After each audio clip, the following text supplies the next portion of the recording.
माँ तो माँ होती है, माँ की रुला देने वाली एक हिंदी कहानी। हेलो माँ, मैं राजू बोल रहा हूँ। कैसी हो माँ?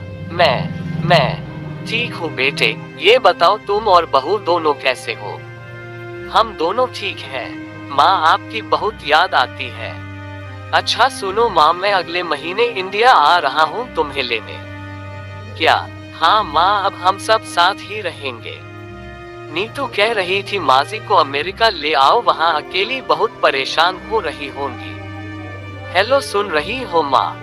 हाँ हाँ बेटे, भूली आंखों से खुशी की अश्रुधारा बह निकली। बेटे और बहू का प्यार नस नस में दौड़ने लगा। जीवन के 70 साल गुजार चुकी सावित्री ने जल्दी से अपने पल्लू से आंसू पोंछे और बेटे से बात करने लगी। पूरे 2 साल बाद बेटा घर आ रहा था। बूढ़ी सावित्री ने मोहल्ले भर में दौड़ दौड़ कर ये खबर सबको सुना दी। सभी खुश थे कि चलो बुढ़ापा चैन से बेटे और बहू के साथ गुजर जाएगा। राजू अकेला आया था। उसने कहा कि माँ, हमें जल्दी ही वापस जाना है, इसलिए जो भी रुपया पैसा किसी से लेना है वो लेकर रख लो, और तब तक मैं किसी प्रॉपर्टी डीलर से मकान की बात करता हूँ।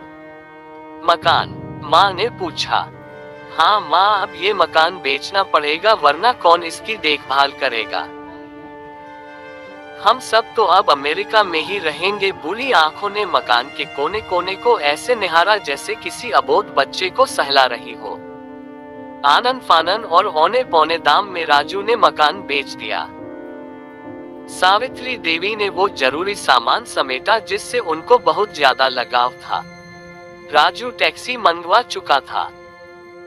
एयरपोर्ट पहुंचकर राजू ने कहा, माँ तुम यहाँ बैठो, मैं अंदर जाकर सामान की जांच और बोर्डिंग और वीजा का काम निपटा लेता हूँ। ठीक है बेटे। सावित्री देवी वही पास की बेंच पर बैठ गई।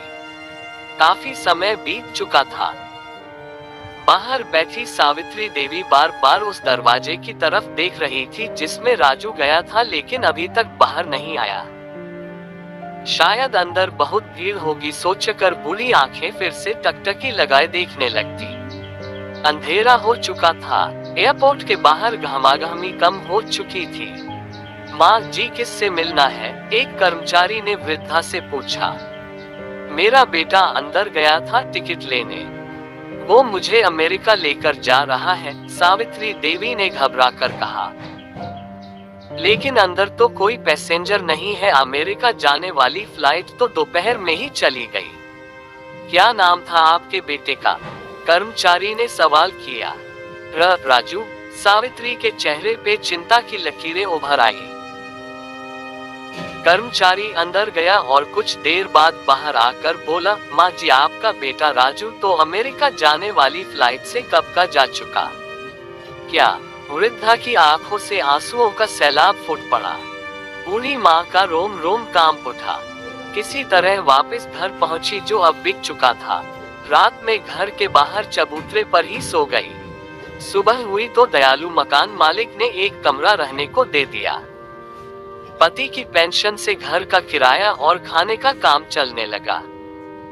समय गुजरने लगा। एक दिन मकान मालिक ने वृद्धा से पूछा, माँ जी, क्यों नहीं आप अपने किसी रिश्तेदार के यहाँ चली जाए? अब आपकी उम्र भी बहुत हो गई, अकेली कब तक रह पाएंगी?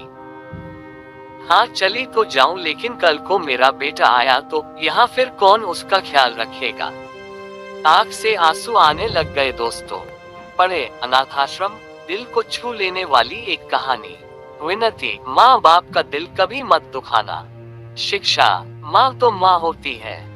अगर ये कहानी अच्छा लगा है तो चैनल को सब्सक्राइब जरूर करिएगा।